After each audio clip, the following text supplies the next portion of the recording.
What's going on, guys? SmartHelping.com here. It is a Friday, and I've got a nice little model here. It's a dashboard for tracking your billings for the year. So, I mean, it's real simple here. You just put in your goal for your annual billings, and then we've got a bunch of logic happening on the contract input tab that will allow you to see your billings year to date and what's remaining to be billed based on that. We've got some remaining to goal conditionally formatted cells here that turn red and green based on you being to the goal or not at year to date. And by the end of the year, if what you currently have is um, does in fact get billed, uh, percent to goal here. The only thing is if you have like expected pipeline stuff that you think you might close in the future, there's no account for that. So this is just going to tell what is actually done. So there's no forecasting here. It's actually let's change that. It's revenue.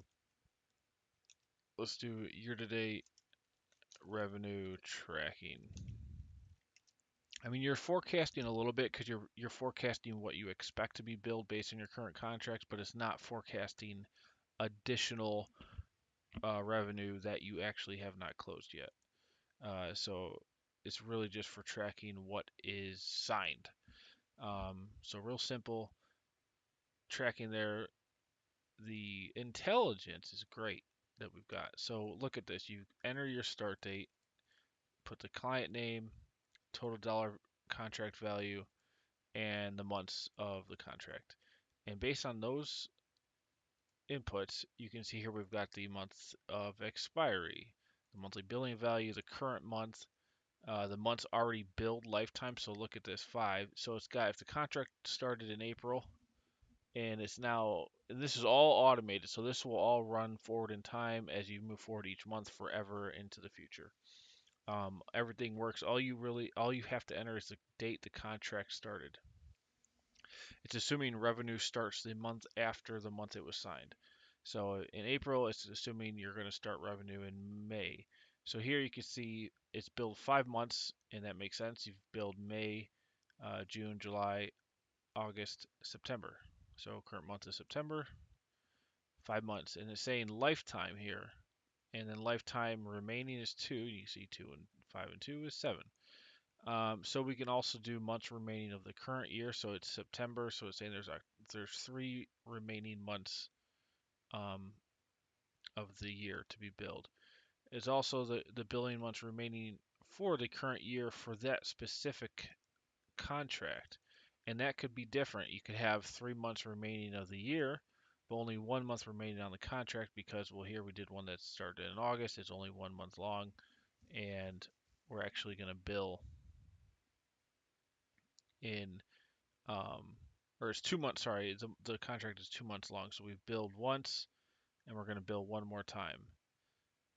Even though there's 3 months left of the year, we don't want to calculate that. We want to calculate how much is remaining to be billed. So it's 50,000.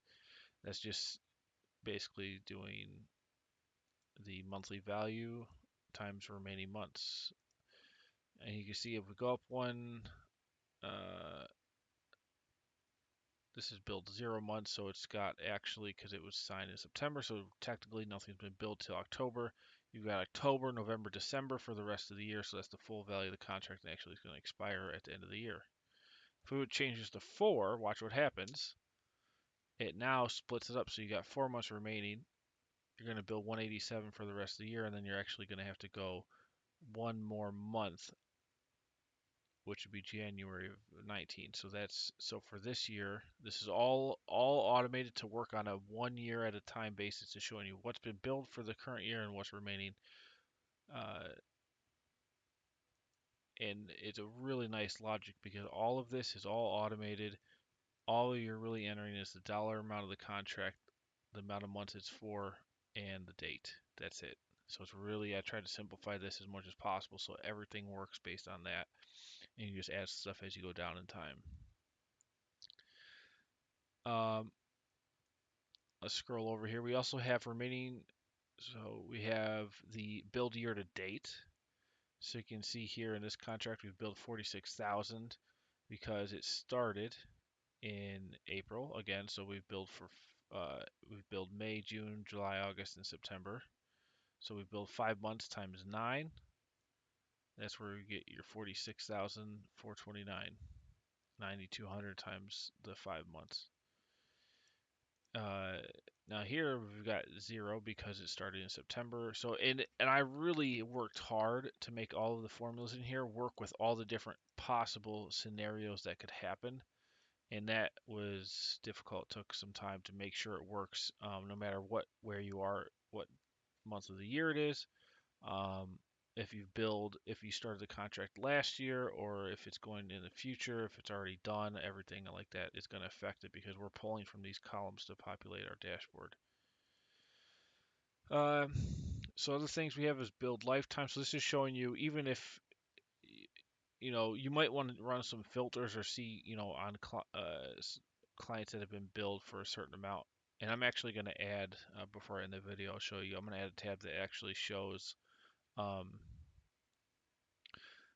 different filters, like any client that's billed over X amount over their life will only show that data, and um, the X amount can be whatever you want to make it as input, and it'll filter everything automatically.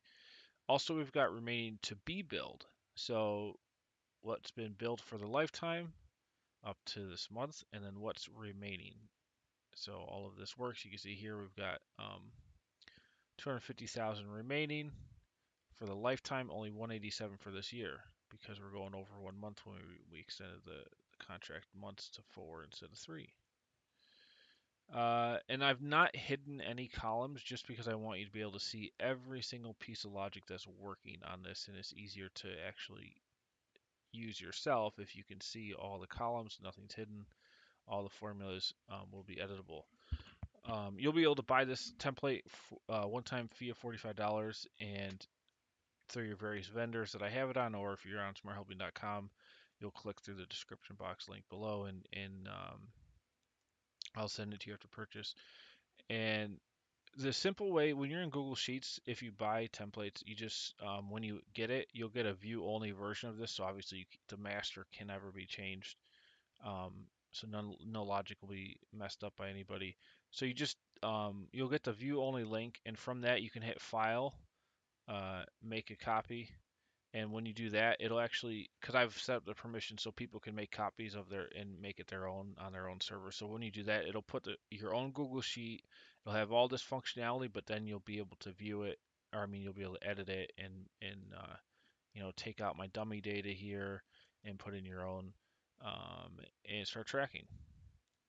I think it's really useful for if you're tracking, you might be a single salesman that's tracking your own goals, or it could be a company wide. It could be also 5 or 6 salesmen that are all tracking it, and then you have those roll up into a bigger one. That would take some time, some customization to make all that work together, which I do for my billing rate is $75 an hour. Uh, so I can set that up for your organization. It won't take too long to do that.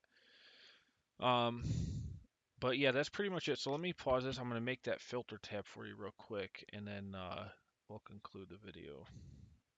Okay, we're back here. So did some updates here. We've got a filter that shows, it'll filter your contract input data, and if any row has at least this much billed lifetime, it will show up here.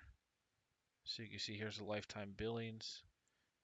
In this column, 900, 950, and a million. If we were to adjust this to say over 950,000, then we'll exclude the first one, as you can see. There we go. If we lower it to say 20,000, well, now we get 4 in because you can see all these are over 20,000. Then filter 2, we do the similar thing, but we're doing X billings remaining lifetime. So any contract that has at least that much remaining is going to show up here. Might be an interesting step for you to look at. You can see here if we adjust this up, 500. You can see we just got rid of the lower amount one. That was 250. So that's interesting. We also put it by days. So I've got it here. If your total months remaining on the contract lifetime is um, 8 or less, it'll show up here. So you can see here if I put this to 7, oh, the 8 goes away. Now it's showing all contracts. 2 months left, lifetime, 4, 1, whatever it might be. Put this to 3. I can only see 2 and 1. So that might be useful, especially when you have a lot of data. We've got filter 4 that shows contracts that have over X months build lifetime. So this is showing you, your longer, if you want to see longer term contracts, you'd raise this up to, let's say, 8. It's only going to show the one that has at least build at least 9 times, and that's the one that's, well, it was a term of 9 months, and it was in 2015, so that's that. Now I forgot to talk about our coloring here. So this is all conditional formatting. You can see here if I go to conditional formatting, you see there's some formulas in there set up. So it's going to turn yellow or red or green. So yellow and red are defined here. Um, it'll turn yellow if there's this many months or less remaining. But then if it hits 1 or less, it turns red, and I can put this to 2, but let's see the impact. So this has 2 remaining, but it's yellow. Let's say I want to make it actually red if it's 2 or less, so that'll change up. There it is. Now it's red. Um, and then anything that is got more than that is going to be green. Okay, and I just actually updated, so also if something is or expired, it's going to show up as just the green. So this kind of alerts you of when you've got contracts that are kind of coming close, and you could obviously adjust these to be whatever you want, and that will affect the coloring as I've shown. Uh, so that is helpful. Now you could just, put these numbers at, well, if you don't want the conditional formatting, you just, right click, go to conditional formatting, just exit all these out, and then you won't have any. It'll just be um, just white or whatever shade you want to put it. So I think that's it. I'm trying to think if there's anything else that we can go over. I think that's everything. So again, I think this is a really good way to do, you're really building all your contracts up here, and based on just the total contract value and the number of months, you really get a nice picture of where you are at any given point in the year, and it all rolls forward in time forever. So you can see if this contract, for example, is in 2015, it's for 9 months. This knows that it's done. So it has no months remaining. It has no months remaining the current year. It has nothing to be billed, no billings year to date, and there's nothing remaining for a lifetime. So I think the value here is really all this dynamic logic that works off of the start of the contract and the dollar value and the date or the months of the thing. And then you get into all this nice stuff, and then the reason for doing that nice reporting is so number one, you could filter on various metrics, and number two, you can do a nice simple dashboard that's really not prone to error. You're just summing up columns based on, and those would be populated based on the data. Just an example, if you wanted to add a contract, let's say we just closed one today, it's 9/20. So close the contract for BYZ company, and it was for 3 million, but it was for 48 months. So this is the reason why you can't just put like contracts closed and then just do your total contract value closed per year, because that really doesn't give you a good sense of what's actually remaining. Um, how long is that spread out? So this really gives you the dynamic to see, well, okay, I've got 187 left to be thousand left to be built on that contract for the year. and I'm actually got 3 million remaining for the life of it, and those are important numbers, and then you get the auto fill in of the monthly value of the billing. So that's it. Hope this is helpful, and looking forward to any questions, comments, and emails. Have a great weekend.